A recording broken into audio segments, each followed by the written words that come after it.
యేసు ఏమంటున్నాడు? Start new life, నూతన జీవితాన్ని ప్రారంభించో.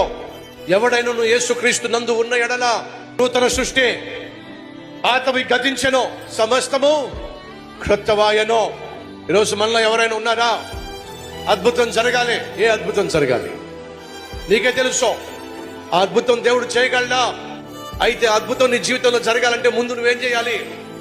విడిచిపెట్టవలసిన వాటిని విడిచిపెట్టాలి. ఇది నాతో ఉండడానికి తగదో, ఏదైతే నీతో ఉండడం తగదో అది నువ్వు విడిచిపెట్టేసేయాలి. పాత జీవితానికి సంబంధించిన, రోత జీవితానికి సంబంధించిన దానిని నువ్వు విడిచిపెట్టకుండా దేవుని దగ్గరకు వచ్చి అద్భుతం చూద్దామంటే కుదరదో. బహుశా నీ జీవితంలో పాత రోత జీవితానికి సంబంధించింది ఏదో నువ్వు ఉండనిస్తున్నావు కాబట్టే అదే బహుశా నీ జీవితంలో సమాధానం పొందుకోకుండా ఆటంకపడుతుందేమో. ఒకసారి ఆలోచించు.